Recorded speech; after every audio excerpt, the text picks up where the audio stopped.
What's up, guys? This is my hands-on review of the new DJI Phantom 4 quadcopter. Now, if you've been looking for a quadcopter for a while now, but you just haven't found the right one, or you've been waiting, I think this one is a surefire bet that you'll be pretty happy with the results with what this has to offer. Now, DJI last year, they came out with 3 different versions, and then they threw a 4th one into the mix. So people were a little confused about which one they wanted or which one they actually needed. Well, this time they just made one in the Phantom series, and that is the Phantom 4. So no more having to figure out which one you need. This one is the one you need. So they made up your mind for you, and I like that they did that. Real quick, I want to cover some of the features and highlights of this guy. There is tap to fly. That means you have the transmitter and then you have your iPad. You tap on that screen and the quadcopter will fly where you tap. They also have active track. What active track does is it tracks moving objects or people. You basically draw a square around the object or the person, and they can start moving or running or even driving, and the quadcopter will track them. No extra bracelet or phone or transmitter involved. It does it all with the camera and tracking it that way. So there's also a sport mode on this. Now, the last Phantom cruised along pretty well. Well, this one now will hit speeds up to 45 miles per hour, and that can be very handy, especially if you're chasing something or you're trying to get somewhere very quickly. You switch to that sport mode and you can just zip right along. There's also the point of interest, which is awesome for highlighting like buildings. If you want to circle a building or a certain object, get really smooth professional shots that way. They have waypoints, which allows you to tap out your flight before you actually fly. So that's really neat too. And then they have a new smart return to home function. So if you're out and about, you lost your orientation, or you just don't know where this thing went, you can hit that return to home, and that will actually go up and avoid obstacles as it comes back to you to land safely. Now, the Phantom 4 does come with a 4K camera, and the gimbal has been integrated into the actual body of the quadcopter, so you're gonna get smoother shots.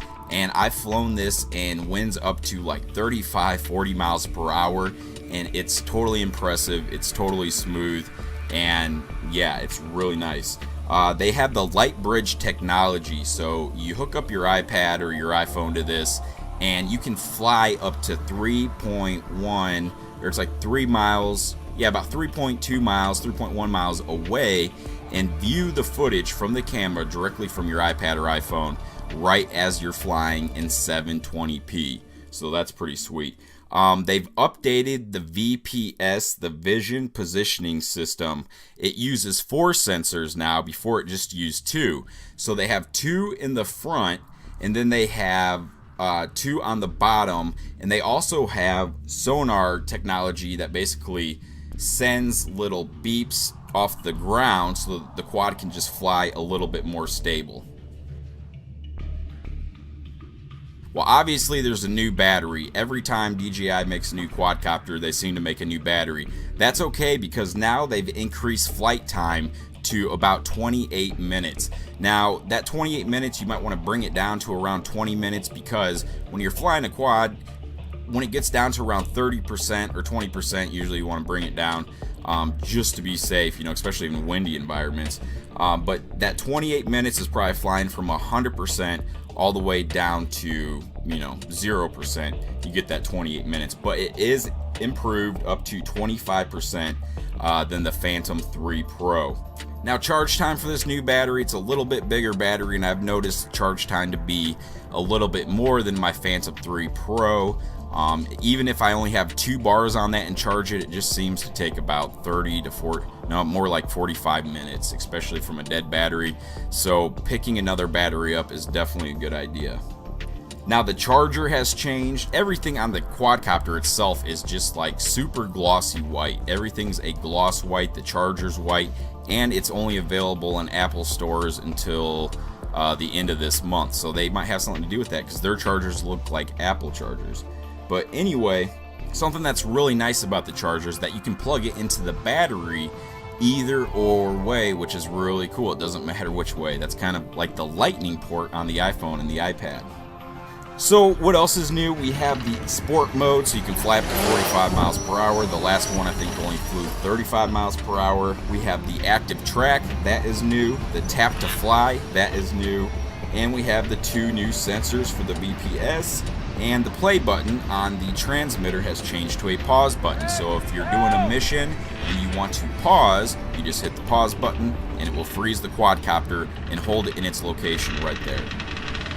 Now, some other differences from the previous Phantom is that they raised the motors. Now, the reason for this, they said, is so you don't get the props in your shot. Well, that doesn't quite happen. I mean, maybe you won't get them as much, but when you're flying, especially fast, you're still gonna see props, and yeah, it gets crazy.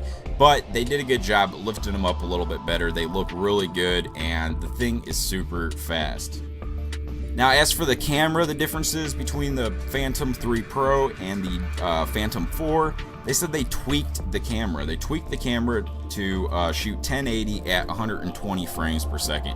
And I'll put some of that footage up on the screen, and I'm not too impressed by this. Most likely I probably won't use it, but if you need to shoot some slow motion, you do have that capability now, and they might even pass that on to the Phantom 3 Pro and the previous models, I'm not sure.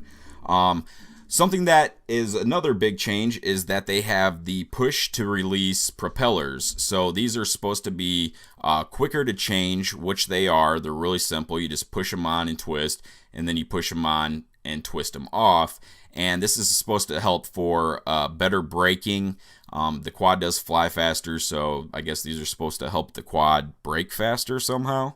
But anyway, the SD card location has changed. Before, it was kind of like on the plate of the gimbal, and when you think about it, it wasn't a very good location. Now it's right in the solid body of the Phantom 4. So real easy to pop in and out, and it just looks really good right there.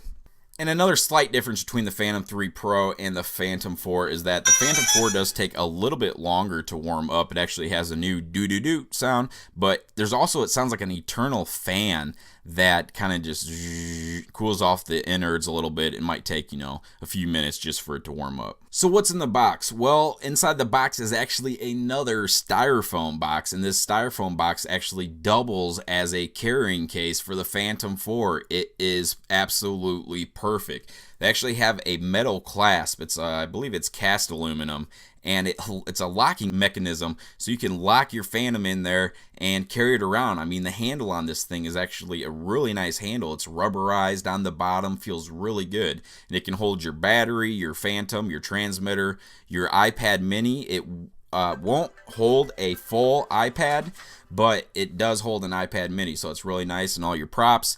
That is absolutely awesome. So you really don't need to buy a case anymore. So real quick, let's take a look what comes in the box. We have the transmitter itself. We have the Phantom 4. We have a charger. We have one battery, 5,350 milliamp hours. We have 8 propellers with a nice propeller bag.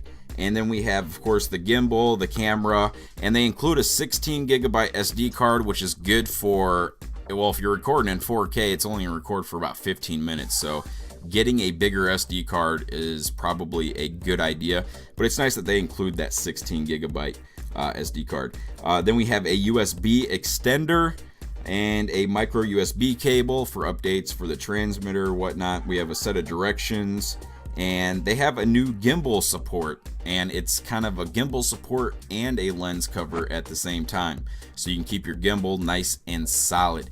So one of the biggest questions I always get about the drones is it easy to fly? And the answer is yes, because they make this thing so easy to fly that you can automatically take it off.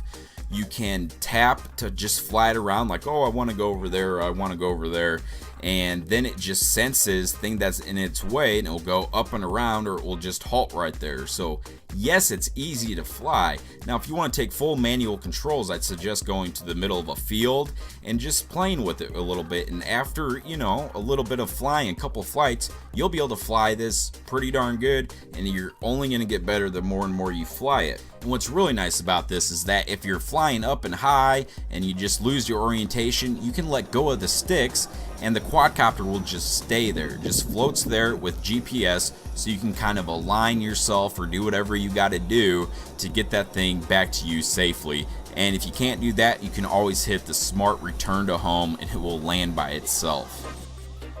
Active Track is absolutely crazy because you don't have to wear a bracelet, you don't have to have the transmitter with you, you don't have to do anything. All you need to do is be 9 feet off the ground and have a moving subject, and then you just draw a square around that subject and hit go, and it will start to track them.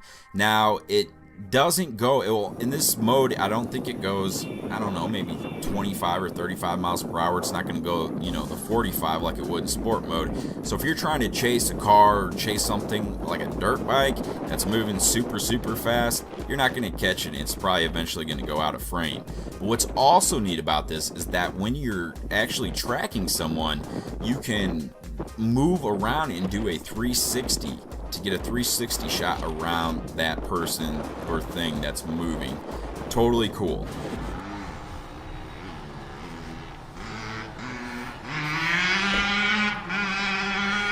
Alright, so see what I did there? I just made a little square around the truck, and now it is tracking.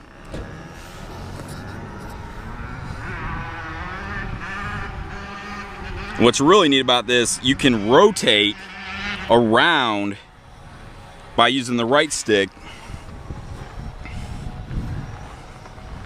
I'll go here in the shade a little bit. But you can see it tracking.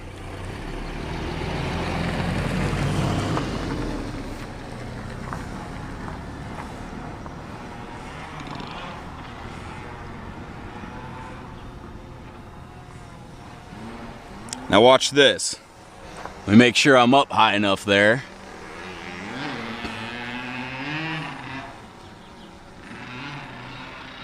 But now what I want to do is start circling it. So I'm gonna push on the right stick, and I can start circling it. But it's obviously going too fast for the drone here.